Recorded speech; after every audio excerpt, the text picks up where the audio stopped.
Hindi pa pala? Kala niyo totoo lang. Pero pinagkakatiwalaan niyo nga, ngunit niloloko ka lang pala. Tapos, sobrang naniniwala ka dahil sa mga sinasabi, ngunit hanggang salita lang pala.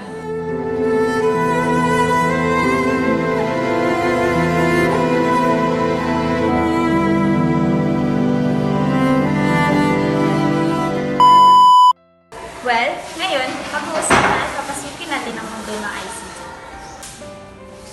Ano nga ba ang ICT? Ito ay technology na gamit para sa mga impormasyon. Tulad nito. Halos lahat na gumagamit na nito. Mapabata man o matanda. Ngunit, ito ay mayroong mga disadvantages. Isa na rin dito ang it could cause students to use unreliable resources for learning. Ano nga bang ibig sabihin nito?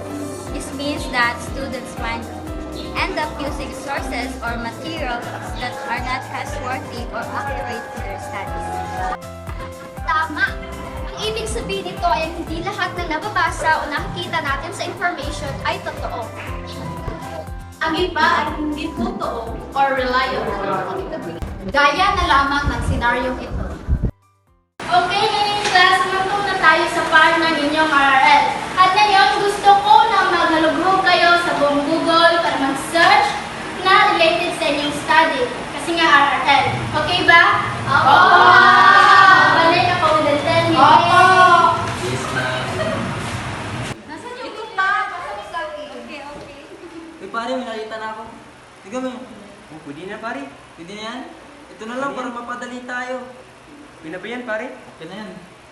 2 hours later.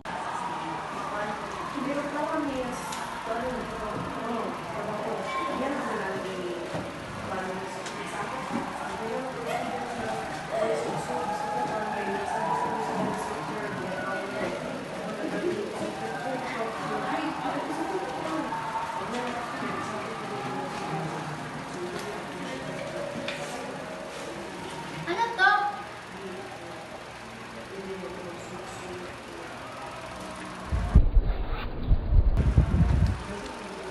Wala yan.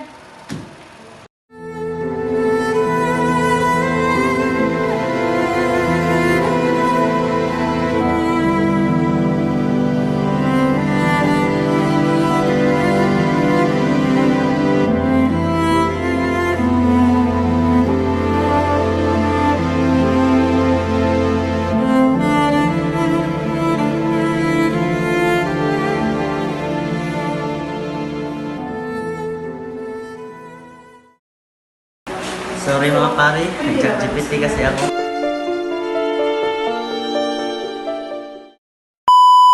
Hate lang ba sila ng guro kaya sila binigyan ng 0? Correct! Mali. Dahil hindi reliable ang kanilang information. Ang tanong, ano nga ba ang resulta? Outcomes nito sa maling paggamit.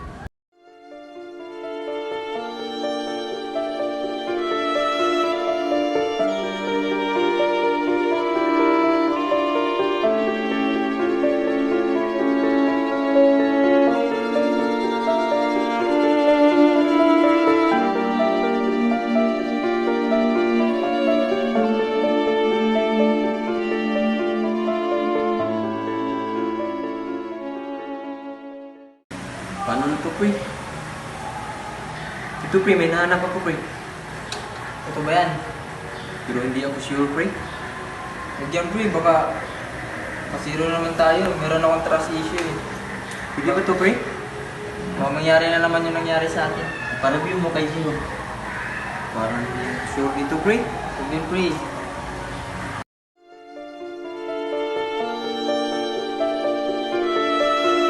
Bilang mga estudyante, hindi tayo pwede umasa sa bare minimum lamang. Kung ano yung nandyan, edi yun na lang.